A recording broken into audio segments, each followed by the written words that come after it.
मौत को इतना नजदीक देखने से पांव कांपने लगे। एसीपी आज तक अपनी मौत को अपनी हथेली पर लेकर ही चला है, समझे? मौत से कभी डरा नहीं है वो। इतनी बड़ी बड़ी बातें हैं, अब बातों का वक्त नहीं है, अब एक्शन का वक्त है। कूदो एसीपी, छलांग लगाओ। 1 मिनट, लेकिन तुम पर कैसे विश्वास कर सकता हूं कि मेरे कूदने के बाद तुम इन तीनों को छोड़ दोगे? तुम्हारे पास और कोई चारा भी नहीं। कूदो एसीपी।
ये शो देखते वक्त तो पेट के दर्द की दवा साथ में रखनी चाहिए।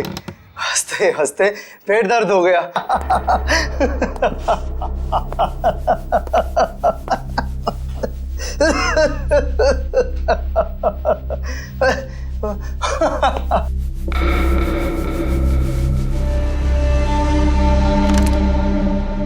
कौन है ये? प्रमोद कौन है ये? बहुत खुशकिस्मत हो तुम। मौत से कुछ पल पहले इतनी हंसी और इतनी खुशी हर किसी को नसीब नहीं होती। कौन हो तुम? अंदर कैसे आए? मौत को अंदर आने के लिए किसी न्योते की जरूरत नहीं पड़ती है।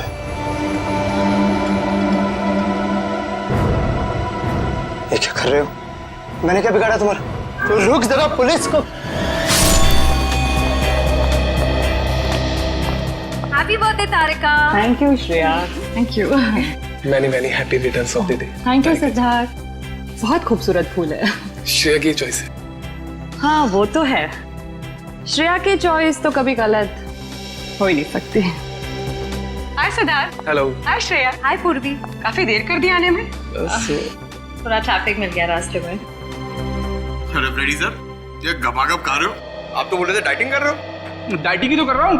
इसके पहले तो मैं 5-5 प्लेटें एक साथ खा जाता था। क्या बात कर रहे हो?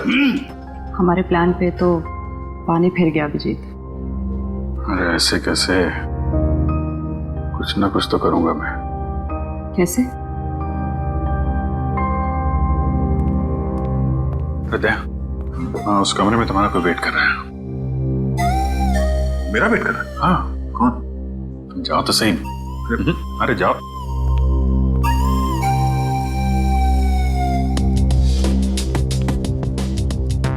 हे सिद्धार्थ, वो तुम्हें मेरी जासूसी नॉवेल्स की कलेक्शन देखनी थी ना? चलो दिखाती हूँ। चलो श्रेया। अरे कभी तो श्रेया को अकेले छोड़ो। ऐसी कोई बात नहीं है ना? चलो। इट्स ओके सिद्धार्थ, जाओ तो। चलो।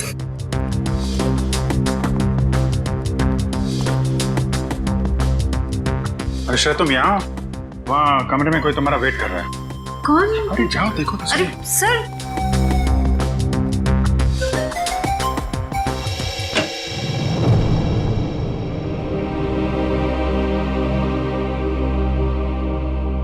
श्रेया, अच्छा किया तुम सिद्धार्थ को अपने साथ यहाँ ले आई। I am very sorry. उस दिन मैंने आपके साथ बहुत बुरा बिहेव किया था।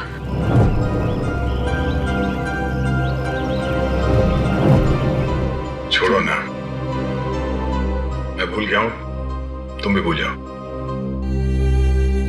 काश भूल पाना इतना आसान होता। जिंदगी कितनी सिंपल हो जाती है। श्रेया, ये यादें ही तो है जो उदास दिलों को जिंदगी जीने का हौसला देती है अगर यादें ही ना हो तो जिंदगी कितनी बोरिंग हो जाएगी।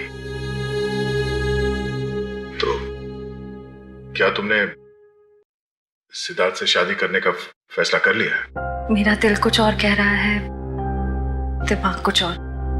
मैं जानता हूँ श्रेया, हमारे काम में हम दिल की नहीं दिमाग की सोचते हैं, मगर एक बार सीआईडी ऑफिसर ने एक आम लड़की की तरह सोचो, दिल का इस्तेमाल करो, उसकी आवाज सुनो। मेरे दिल में तो एक ही इंसान का नाम गूंजता रहता है और वो नाम है श्रेया।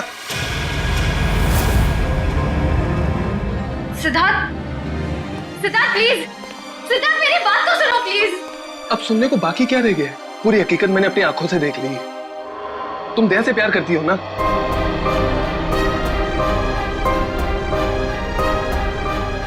सिद्धार्थ, मैं इस बारे में तुमसे बात करने वाली थी। की क्यों नहीं? सिद्धार्थ, काम इतना होता है, मौका ही नहीं मिला मुझे। मौका नहीं मिला? I just can't believe I heard that. Siddharth please मेरी बात तो सुनो। ये इतना आसान नहीं हो के मैं आपको मेरी जगह रखकर तो सोचो, फिर पता चलेगा मैं किस अग्नि परीक्षा से गुजर रही हूँ।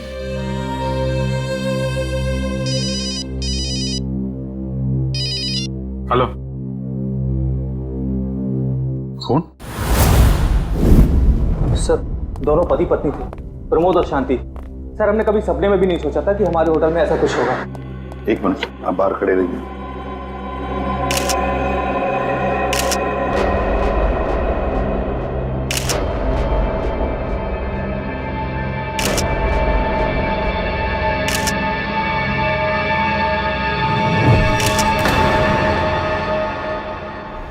माय गॉड, दोनों की लाशें ऐसी इस अवस्था में। सर, इतने सारे केस सॉल्व किए लेकिन इस तरह का केस कभी नहीं देखा। सर, लगता है ये दोनों खूनी से विनती कर रहे थे कि वो इन्हें छोड़ दे, मगर खूनी ने जरा भी दया नहीं दिखाई। नहीं फ्रेडी, लगता है खूनी ने पहले इन दोनों को मारा और फिर यहाँ लाकर बिठा दिया, हाथ पैर बांध दिए। जिस तरह से इन दोनों को बिठाया कुर्सी में, लगता है खूनी हमसे कुछ कहना चाहता है। ये देखो, कम से कम 6-7 वार तो किए इस बेचारी पर। ऐसे इतनी बेरहमी से मारा है जैसे ये खूनी कोई सिर फिरा हो या फिर बदले की आग में ये सब किया है उसने। My God. सर, इस प्रमोद की पीठ पे भी वार किया गया है।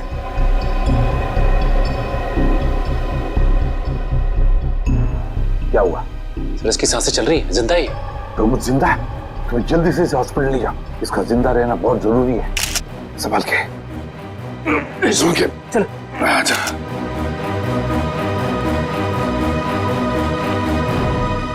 एक बात बताओ, ये खूनी अंदर आया कैसे? किसी ने देखा कैसे? नहीं सर, ये सब रात में हुआ सर, और रात के वक्त इसकी ड्यूटी रहती है सर, इससे पूछिए आप। कैसे हुआ ये सब?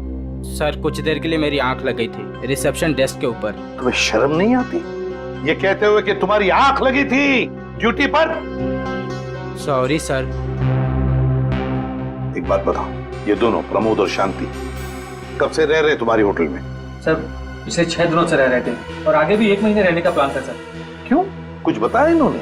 सर, प्रमोद जी की नई नौकरी लगी थी, नासिक से इस शहर में नए आए थे, उन्हें अपना घर नहीं मिला, इसीलिए होटल में रह रहे थे सर। ठीक है, जाओ। वंश, प्रमोद और शांति, इन दोनों की पूरी जानकारी चाहिए मुझे।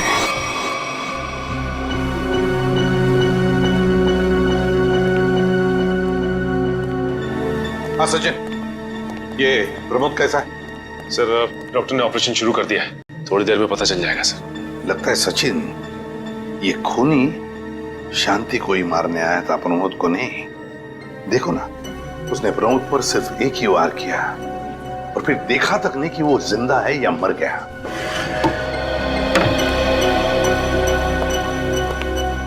डॉक्टर साहब, कैसा है प्रमोद? हमने प्रमोद को बचा तो लिया है, मगर मगर क्या? वो कोमा में चले गए हैं। कोमा में? लेकिन डॉक्टर साहब, प्रमोद को होश तो आ जाएगा ना? हम तो अपनी तरफ से पूरी कोशिश करेंगे, मगर कुछ कहा नहीं जा सकता। Thank you. कुछ भी हो, प्रमोद होश में आना ही चाहिए। खूनी को सिर्फ प्रमोद ने ही देखा है। डॉक्टर साहब, शांति की लाश से कुछ पता चला? दया, मौत की वजह तो तुम लोगों को क्राइम स्पॉट पे ही पता चल गई होगी। पेट पर चाकू के इतने सारे घाव हैं, उसी की वजह से मौत हो गई बेचारे की। हाँ, वो तो हमें पता चल गया था। उसके अलावा कुछ और? हाँ, एक खास बात। 2 महीने पहले इसका किडनी का ऑपरेशन हुआ था। ये देखो, इसमें फोटो है। किडनी का ऑपरेशन? वंश, पता करो शहर के किस हॉस्पिटल में शांति के किडनी का ऑपरेशन हुआ था। जैसे? और सर, वो क्राइम सीन पे जो खून मिला था वो शांति और प्रमोद का ही है। खूनी ने खून करने से पहले एक एक कदम फूंक फूंक कर रखा है। हाँ, काफी प्लानिंग की है खूनी ने इस जुर्म को अंजाम देने के लिए। उसे पता था कि ये प्रमोद ऑफिस से कितने बजे वापस आता है, और वो होटल के कमरे में पहुंच गया जब दोनों मौजूद थे। पर सर, अगर उसका मकसद शांति को ही मारना था तो वो तो प्रमोद के आने से पहले ही जुर्म को अंजाम देकर वहां से फरार हो सकता था। हाँ, ये बात तो है। मुझे लगता है खूनी ने प्रमोद के ऊपर सिर्फ एक ही बार वार किया, और वो इसलिए क्योंकि वो चाहता था कि वो कोमा में पहुंच जाए और जिंदा लाश बन जाए। सर, लगता है ये खूनी कोई एक्सपर्ट है जो अच्छी तरह से जानता था कि वार कहाँ पे करना है। सर, वो एक्सपर्ट नहीं, मुझे तो सरफिरा लगता है। वरना मारने के बाद इन्हें प्रार्थना की पोजीशन में क्यों बैठा था? कोई तो गहरा कारण है सबके पीछे जो इस खूनी के अतीत से जुड़ा हुआ है। क्या प्रमोद की बीवी का खून हो गया और प्रमोद कोमा में है? जी हाँ। खैर, अब ये बताइए कि पिछले कुछ दिनों से प्रमोद का स्वभाव कैसा था? क्या वो डरा डरा रहता था या कुछ और अजीब बात? नहीं, ऐसा तो कुछ नहीं था। पर हाँ सर, मैंने उनको काम में बहुत सारी गलतियां करते देखा। साफ साफ बताइए, प्रमोद किस तरह की गलतियां कर रहा था? बेसिक अकाउंटिंग की गलतियां। मुझे तो हैरानी हो रही थी कि इतने काबिल और इतने क्वालिफाइड इंसान ऐसे बच्चों वाली गलतियां कैसे कर सकता है कोई। वो तो अच्छा हुआ कि मैंने उनकी गलती देख ली, वरना पूरी अकाउंट शीट खराब हो जाती।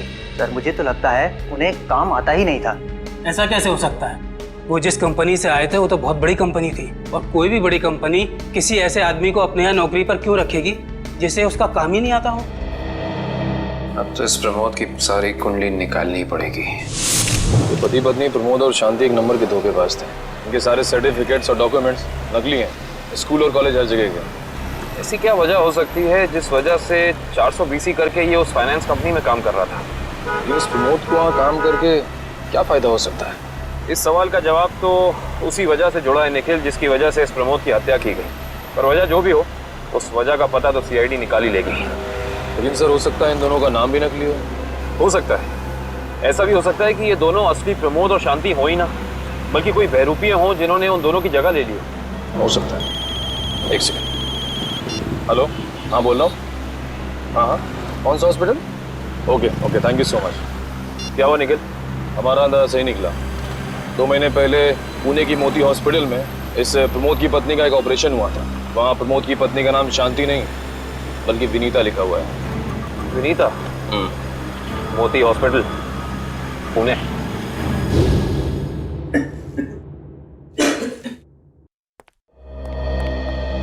एक्सक्यूज मी, एक वक्त पे सिर्फ एक ही मरीज अंदर आएगा?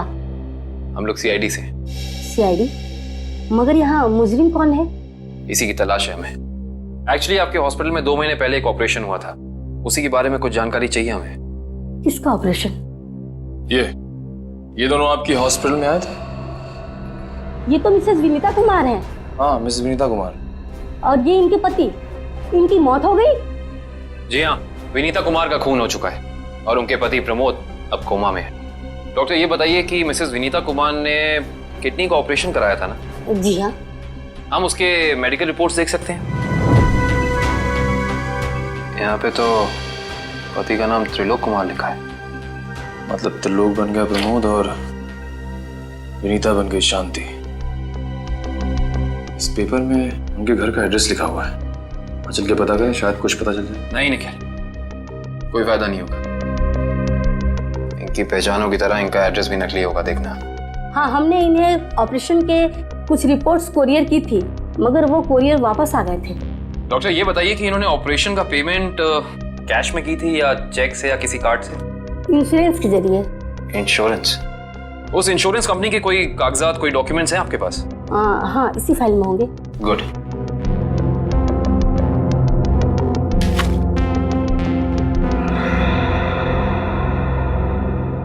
Base health insurance. अंकित, सभी अकाउंट्स और सभी खाते अच्छी तरह से बंद हो जाने चाहिए। कल शाम 5 बजे तक ऑडिटर आ जाएगा। हो जाएगा सर। कभी सपने में भी नहीं सोचा था कि हमारी कंपनी का अंत इतना बुरा होगा। ये किस अंत की बात कर रहे हैं आप लोग? जरा विस्तार से समझाइए। अगर आप अपने पैसे वापस लेने आए हैं तो भूल जाइए, क्योंकि जब तक अदालत अपना फैसला नहीं सुना देती तब तक हम किसी के रुपए वापस नहीं कर पाएंगे। पैसे वापस लेने नहीं, इंसाफ करने आए हैं हम लोग। सीआईडी से हैं। ओह, तो हमारी शिकायत सीआईडी वालों तक भी पहुंच गई है। शिकायत? ऐसा क्या कर दिया आपकी इस कंपनी ने?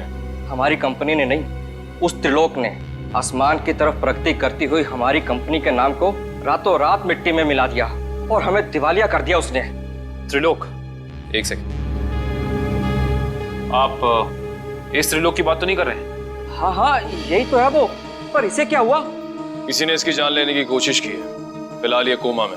ये तो होना ही था, इतने लोगों को जो धोखा दिया इसने। किस धोखे की बात कर रहे हैं?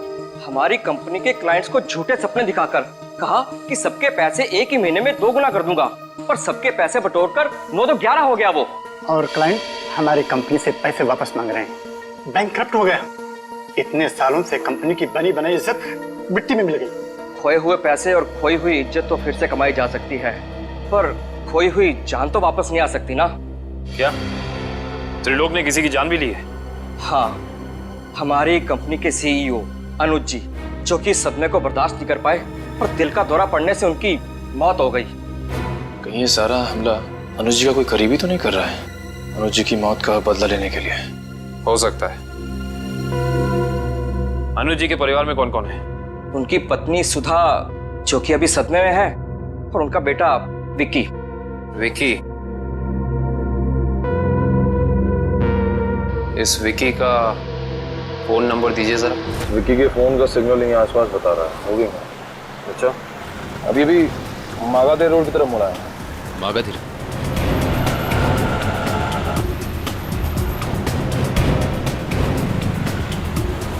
देखो सिग्नल, कुछ पता चला? एक मिनट। क्या हुआ? इस विक्की के फोन का सिग्नल यहीं आसपास बता रहा है। कहीं विक्की इस बाइक को तो नहीं?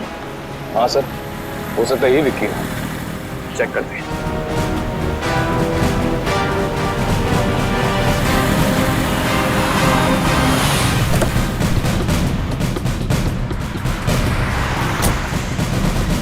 सुनो भाई साहब, तुम ही विक्की हो? हाँ, और ये क्या बदतमीजी है? तुम लोग मेरा नाम कैसे जानते हो? तुम्हारा नाम और तुम्हारे सारे कारनामों के बारे में जानते हैं हम। सीआईडी। सीआईडी? इस शहर में क्या कर रहा है? हा? कुछ काम था, और तुम लोग मेरा पीछा क्यों कर रहे हो? बकवास बंद कर। दो खून करके भाग रहा हो, कह रहा है सीआईडी पीछा क्यों कर रही है? मैंने कोई खून नहीं किया है। अच्छा, त्रिलोक और विनीता का खून नहीं किया तुमने? What? त्रिलोक और विनीता मर चुके हैं? ड्रामा बनकर अपना, पूरा इतिहास है तेरा हमारे पास। उन दोनों ने तुमसे तुम्हारे पिता को छीना, उसका बदला लेने के लिए तुम यहाँ आए हो उनके पीछे। हाँ, मैं बदला लेने जरूर आया था, पर मैंने उनका खून नहीं किया। देख, सच बोलते समझा, मैं अपनी शक्ल नहीं पहचान पाएगा। मैं सच कह रहा हूँ, मैंने किसी तरह उनके बारे में पता किया। मैं उनके होटल भी गया था, मगर जैसे मैं उनके कमरे की तरफ जा रहा था, मैंने उनके कमरे में एक आदमी को जाते हुए देखा।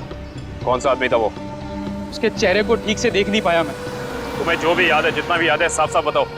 कद लगभग 6 फीट, ओवरकोट पहना हुआ था उसने, और उसके बाल लंबे थे यहाँ तक। और उसने एलिगेटर शूज पहने हुए थे। Alligator shoes? हेलो,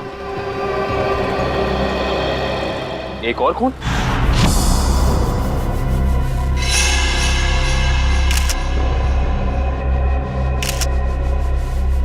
लाश ऐसे अजीब ढंग से क्यों बैठा है? कमाल है सर, पिछले वाले केस में खूनी ने उन दोनों को होटल में चाकू मारकर प्रार्थना वाली पोजीशन में बैठाया था, और इसे गोली मार के इस तरह से। लगता है दोनों का खूनी एक ही है। गोली सीधे माथे के बीचों बीच मारी है। अगर ये सीरियल किलर होता तो इसे भी चाकू से मारता सर, क्योंकि विनीता को उसने चाकू से मारा था। इसे तो गोली मारी है। हाँ, मगर लाशों को ऐसे एक ही ढंग से बिठाना क्या दो अलग अलग खूनी करेंगे? मुझे लगता है दोनों का खूनी एक ही है। और जिस वक्त इस तिग्मांशु का खून हुआ, लगता है खाना खाने ही वाला था।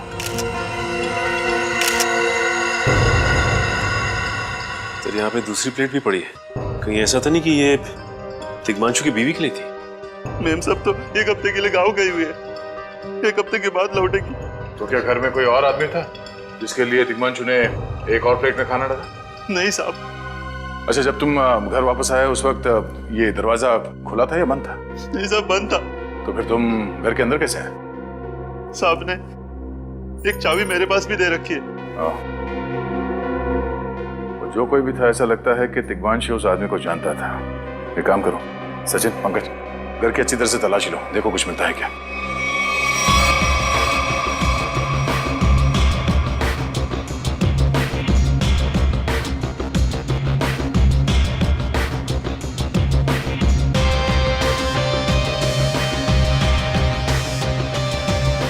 साहब।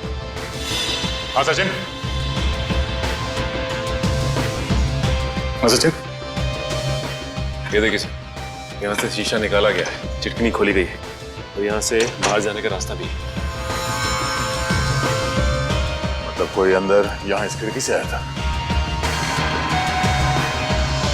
बस, लेकिन इस घर में तो सेफ्टी अलार्म भी है सर। अगर यहाँ से कोई अंदर आया है तो सेफ्टी अलार्म बजना चाहिए था और सिक्योरिटी गार्ड को भी अंदर आना चाहिए था। अब इसका जवाब तो सिक्योरिटी गार्ड ही देगा।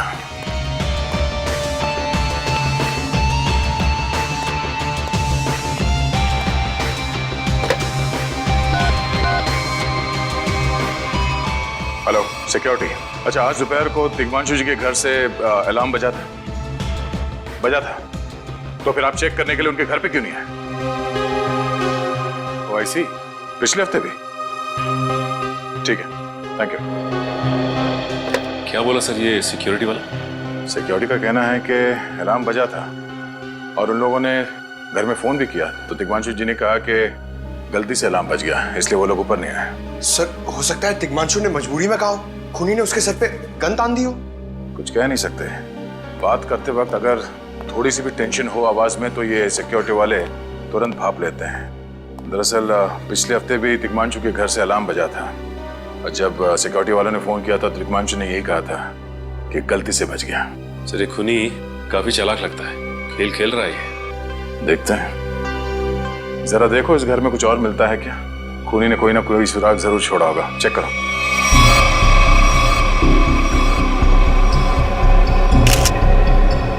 सर एक मिनट सर।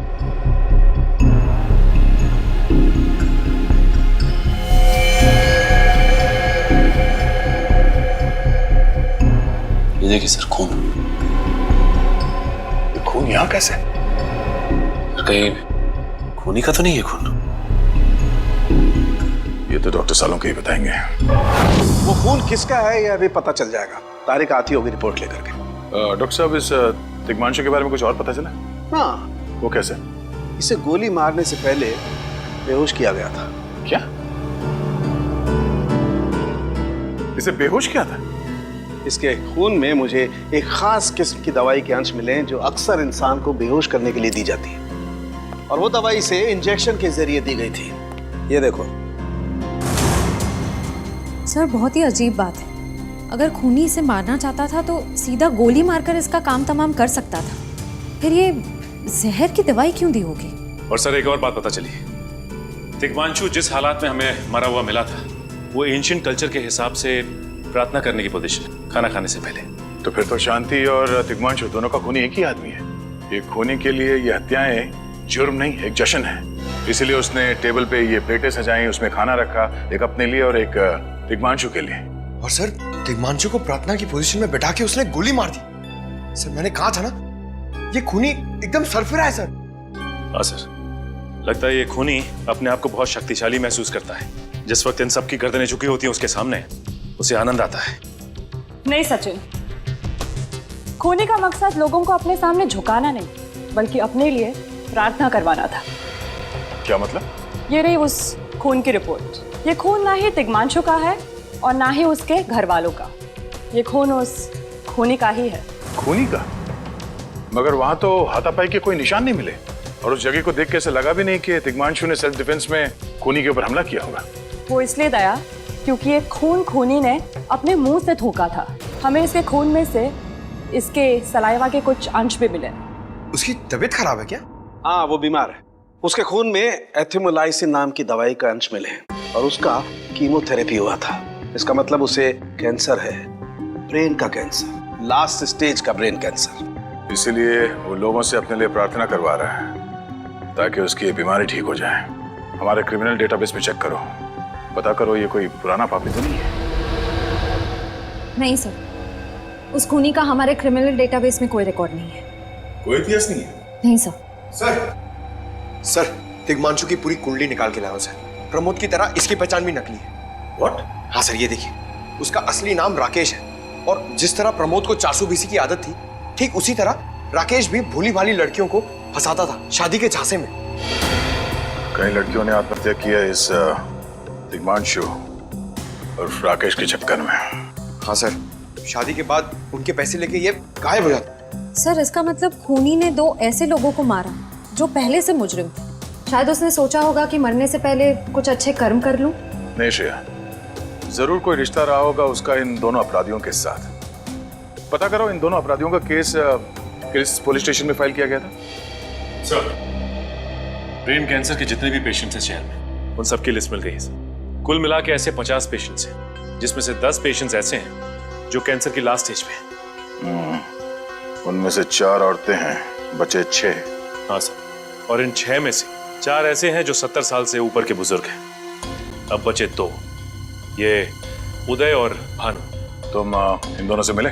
हाँ सर, ये उदय 6 महीने से हॉस्पिटल में है। और भानु? भानु सर 1 महीने से हैदराबाद में। ये कैसे हो सकता है सचिन? अगर वो मुजरिम इसी शहर में है तो कहीं उसका इलाज चल रहा होगा ना कहीं से वो दवाई खरीदता होगा। वांची सर, इस शहर में जितने भी केमिस्ट है जहाँ पे ब्रेन कैंसर की दवाइयाँ बेची जाती है, उन सब की लिस्ट चाहिए मुझे। सब पता चल गया। त्रिलोक और राकेश दोनों के खिलाफ एक ही थाने में केसेस दर्ज किए गए थे, जगतपुरी थाने। इस केस का पूरा इतिहास जगतपुरी थाने से ही पता चलेगा। एक्सक्यूज मी, यस, आपकी दुकान पे ब्रेन कैंसर की दवाइयाँ बेची जाती हैं? जी हाँ, हमारी दुकान उन चुनिंदा दुकानों में से है जहाँ ये दवाई आपको मिलेगी। वैसे ये दवाइयाँ बहुत कम लोग खरीदते होंगे नहीं? जी, बहुत महंगी है एक्चुअली। अच्छा, जो लोग ये दवाइयाँ खरीदते हैं उनकी लिस्ट मिल सकती है हमें?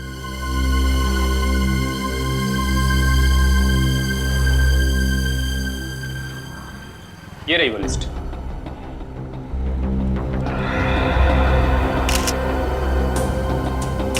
तपन, उदय और नितिन, ये तीनों लोग तो उस मरीज की लिस्ट में थे। अच्छा, आपको पूरा यकीन है कि इनके अलावा और कोई नहीं आता ये दवाई लेने के लिए? जी नहीं, लेकिन हो सकता है कोई गैर कानूनी तरीके से ये दवाई खरीद रहा हो। ये दवाइयाँ काफ़ी महंगी है ना, आम आदमी इसका खर्चा नहीं उठा सकता। अच्छा, आप किसी ऐसे आदमी को जानते हैं जो ये गैर कानूनी काम करता है? एक आदमी है, आंद्रे नाम है उसका। प्यार से लोग उसे एंडी कहते हैं। ये जो ज्वाला रोड पे पब्लिक पार्क है ना, अक्सर वहीं मिलता है। कांस्टेबल सुनील? Yes sir. आप सीआईडी से ही हैं ना? हाँ, हमारी बात शायद आप ही से हुई थी। सर बताइए, कांस्टेबल सुनील आपके लिए क्या कर सकता है? सुनील जी, हाल फिलहाल में इस रिकॉर्ड रूम में कोई चोरी वगैरह हुई थी क्या? चोरी नहीं तो सर, अब यहाँ वाला कोई चोरी कैसे करेगा? सुनील, फिर आप एक हेल्प कर सकते हैं हमारी। हमें 2 मुजरिमों की फाइल चाहिए। एक का नाम है त्रिलोक कुमार और दूसरे का राकेश भिवेन। 1 मिनट सर, क्या नाम बोले? राकेश? राकेश भिवेन।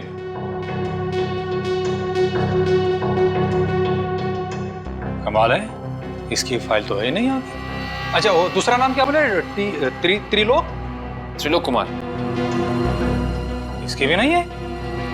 दोनों की फाइल्स नहीं। हाँ सर, लेकिन यहाँ पर चोरी की तो कोई घटना नहीं घटी। पता नहीं फाइलें गायब कैसे हो गई। सुनील, यहाँ याद करने की कोशिश करो, हाल ही में कोई दुर्घटना घटी थी क्या? पिछले महीने ऑफिस एरिया में आग लग गई थी, तो अच्छा हुआ फायर ब्रिगेड वाले जल्दी आ गए और हमारे रिकॉर्ड्स नष्ट नहीं हुए। जरूर ये आग भी जानबूझकर लगाई गई थी। आग लगने की वजह क्या थी? वो बताया गया कि मेन स्विच बोर्ड के अंदर शॉर्ट सर्किट हुआ था, कोई इलेक्ट्रिशियन भी आया था काम करने के लिए? जरूर वहीं छेड़छाड़ की गई है। उस इलेक्ट्रिशियन का कोई आता, कोई पता, कोई कांटेक्ट है? दूसरे कांस्टेबल के पास था, लेकिन वो तो रिटायर होके गांव चले गए। हाँ, कोई बात नहीं। सुनिए, एक काम करिए, आप चेक करके बताइए कि और किन किन मुजरिमों की फाइल्स यहाँ से गायब हुई हैं। Okay sir. पता तो चले आखिर अगला शिकार है कौन इस अनोखे खूनी का। ये ले पैसे। अरे ये दवाइयाँ तो असली है ना। अरे अंकल जी, ये जो शक की बीमारी है ना, कैंसर से भी ज्यादा खतरनाक है। अगर आपको यकीन नहीं है कि ये दवाई असली है या नहीं, तो खुद जाकर दुकान से क्यों नहीं खरीद लेते? अरे तुम तो बुरा मान गए, मैं तो बस ऐसे ही पूछ रहा था, मेरा मतलब वो नहीं। जानते हो, इस तरह से दवाइयाँ बेचना और खरीदना दोनों गैर कानूनी है। बाकी तुम्हारा कोई फायदा नहीं है। मैंने सुना था कि सीआईडी बड़े बड़े केस हैंडल करता है। मैं तो छोटा मोटा चोर हूँ, जाने दो ना साहब। हाँ मिस्टर छोटे चोर, ये बताओ कि तुम्हारे पास से ये दवाइयाँ खरीदने के लिए कोई ऐसा आदमी आता जो 6 फीट लंबा था और लंबे लंबे बाल थे उसके, और वो एलिगेटर वाले शूज पहनता था? हाँ, वही जो आगे से नुकीला होता है। हाँ, आया था चिराग। आप लोग चिराग को ढूंढ रहे हो? हाँ। कहाँ मिलेगा ये चिराग? चिराग? लगता है चिराग घर पर नहीं है। कमरे अच्छी तरह से चेक करो, देखो कुछ मिलता है क्या। पंकज, कंप्यूटर चेक करो।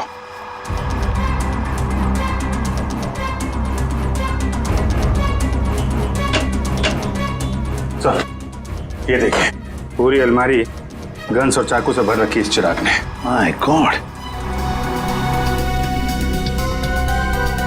सर, हाँ, अंदर के कमरे में से ये खून से भरे हुए कपड़े मिले। पुलिस रिकॉर्ड रूम से फोन है। देखो। हेलो जी, कहिए। कौन? संदीप, स्वाधीन और हेमंत। ओके, ठीक है। कौन है ना? सर, त्रिलोक और तिग्मांशु की तरह इन तीनों की फाइल भी चोरी हुई है पुलिस रिकॉर्ड रूम से। मतलब अभिजीत, अब ये चिराग इन तीनों में से किसी एक को मारने वाला है। सर एक सेकंड, ये देखिए सर, इस कंप्यूटर की फाइल में इन तीनों की फाइल है। सर, ये तीनों भाई हैं और बदमाश भी हैं, और इन्होंने 3 खून किए हुए हैं सर। यहाँ पे 2 एड्रेस है, एक चीकूवाड़ी और एक चारको। चारको पर चीकूवाड़ी। एक काम करते हैं अभिजीत, हम दोनों चीकूवाड़ी चलते हैं और तुम लोग तीनों भी चारको चले जाओ। Yes sir. हाँ सर। चलो अभिजीत।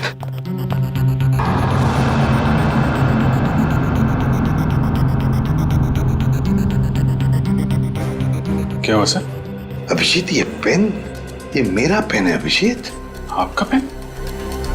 यहाँ पे कैसे सर? ये पेन मैंने जग्गा को दिया था। जग्गा को। जग्गा सर? वो आपका खबरी? हाँ अभिजीत, मेरा खबरी। मगर जग्गा तो मर चुका है सर।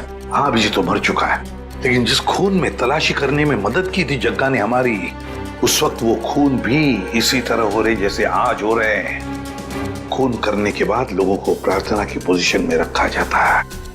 चलते हैं सर। नहीं अभिजीत, क्योंकि अभिजीत जिस तरह से वो खून किए जा रहा है, लगता है मुझे संदेशा भेज रहा है, तो मुझे मिलना चाहता है अकेले में।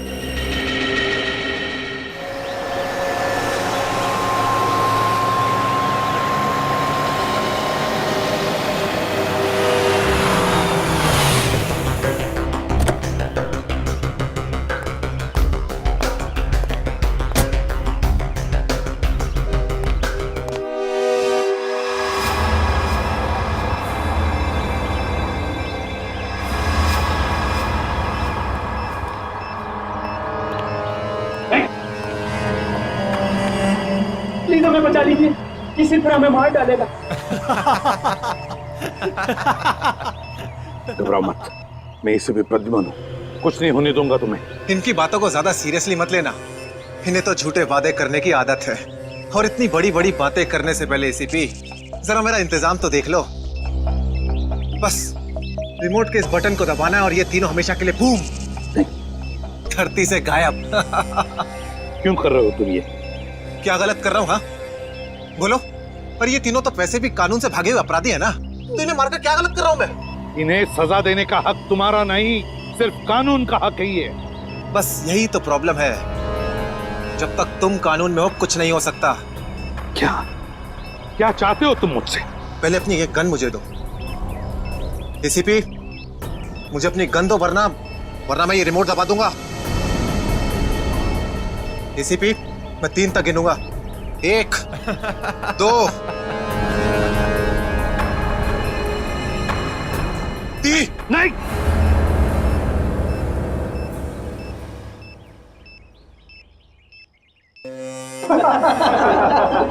बहुत अच्छे बहुत अच्छे। तो तुम जानना चाहते थे ना कि मैं तुमसे नफरत क्यों करता हूँ? हाँ। जग्गा खबरी का नाम ध्यान है? याद है मुझे। मैं उन्हीं का बेटा हूँ। पता चल चुका था मुझे। एसीपी, तुमने मेरे पिताजी से वादा किया था ना कि तुम उनका बाल भी बाका नहीं होने दोगे। फिर क्यों नहीं बचा सके उन्हें? बोलो।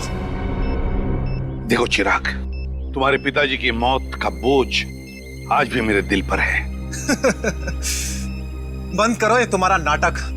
उस वक्त कहाँ थे तुम जब मेरे पिताजी की मौत के बाद मैं और मेरी माँ दर दर की ठोकरें खा रही थी? खाने के पैसे तक नहीं थे हमारे पास। तो तुम मेरे पास चले आते, मैं कुछ मदद कर सकता था तुम्हारी। क्या कर लेते तुम? हाँ, सिवाय झूठे वादों के।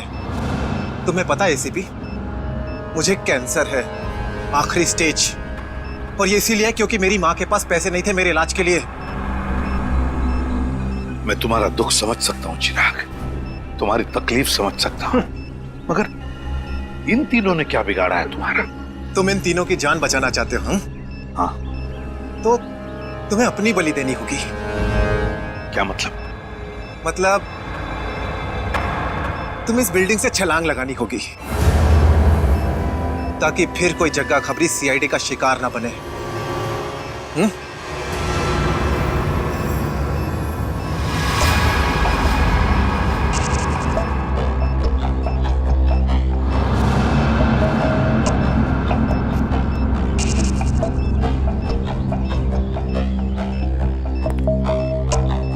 ठीक है, मंजूर है।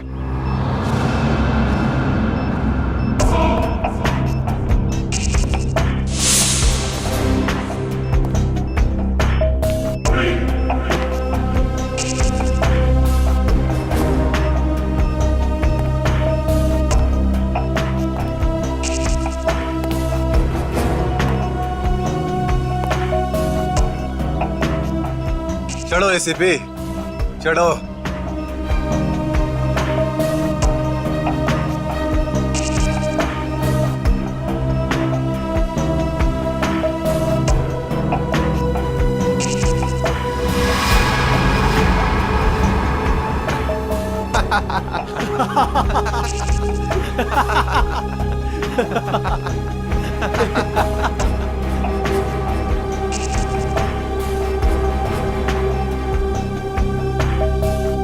ऊपर जाकर मेरे पिताजी से माफी जरूर मांग लेना। क्या हुआ? मौत को इतना नजदीक देखने से पांव कांपने लगे? एसीपी आज तक अपनी मौत को अपनी हथेली पर लेकर ही चला है, समझे?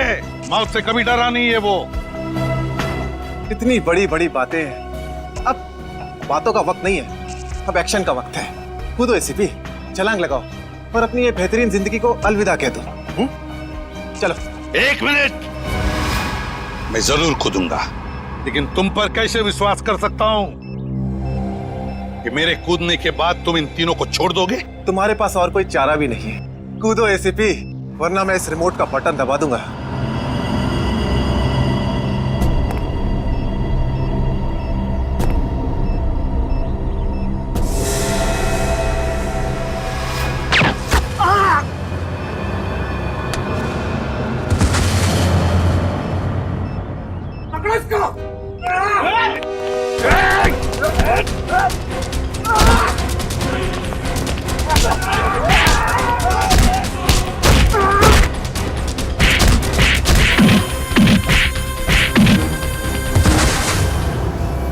बस मिस्टर चिराग, बहुत चला लिया न्याय की अदालत। सीआईडी का काम सीआईडी को सौंप दो। रेडी? पंकज, उन तीनों के शरीर से बॉम्ब हटा दो संभाल के। और तुम मेरे दोस्त, मेरा खबरी जग्गा के बेटे लगते ही नहीं, उस बेचारे ने तो अपनी जान कुर्बान की हमारी मदद करने में, कानून की मदद करने में। मगर तुम, लानत है तुम पर, जैसे घटिया काम करने निकले थे। दो खून किए तुमने। तुम्हें तो शायद फांसी ही होगी, फांसी।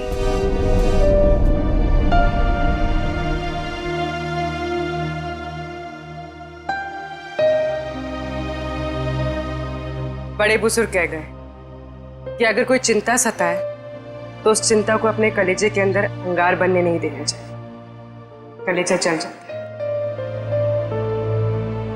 मुझे कोई चिंता नहीं सता रही है। In fact I think I am the luckiest girl in the world right now. CID में सब मेरे काम से खुश हैं। मेरे पास तुम दोनों जैसे दोस्त हैं।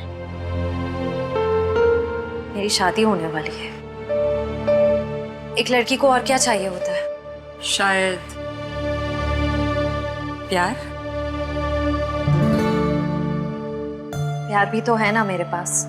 मम्मी पापा का प्यार, दोस्तों का प्यार और सिद्धार्थ का प्यार। जुबान की बात दिल से मेल नहीं खा रही है श्रेया। मतलब ये कि दिल की बात जुबान पे लाने का वक्त आ गया है श्रेया। वो श्रेया कहाँ गई? हाँ, जो अपने सारे डिसीजंस खुद लेती थी, जिसे पता था कि उसको अपनी जिंदगी में क्या चाहिए।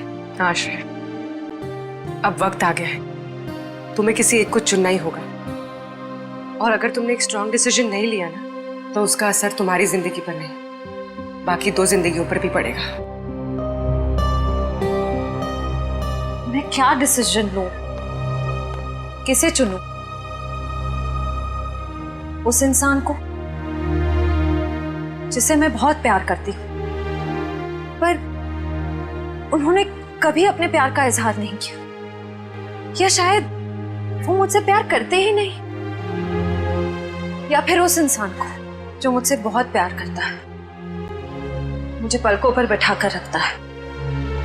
मगर यहाँ पे इम्पोर्टेंट सवाल ये है कि तुम किससे प्यार करती हो? नहीं तारिका, यहाँ ये बात इम्पोर्टेंट है कि अब मैं पीछे नहीं हट सकती। मेरे किसी भी डिसीजन से ना सिर्फ सिद्धार्थ को, बल्कि उसकी और मेरी फैमिली को बहुत दुख होगा। बच्चों जैसी बातें मत करो श्रेया। हर माँ बाप चाहते हैं कि उनके बच्चे को जिंदगी की हर खुशी मिले। तुम सिद्धार्थ के साथ खुश नहीं रह पाई तो क्या अंकल आंटी खुश रह पाएंगे? और अगर तुम खुश नहीं रही तो क्या सिद्धार्थ खुश रह पाएगा? तुम्हारा एक कदम श्रेया बहुत सारी जिंदगियों को अफेक्ट करेगा। तुम बस दिल से काम लो। देखो, दिल हमेशा सही रास्ता दिखाता है। ठीक है, अब से मैं अपने दिल की बात सुनूंगी। अगर मैं किसी भी कदम पर कमजोर पड़ जाऊं तो तुम दोनों को मुझे सही रास्ता दिखाना होगा। हाँ, लेकिन एक शर्त पे। कैसी शर्त? तुझे आइसक्रीम खिलानी पड़ेगी। Of course.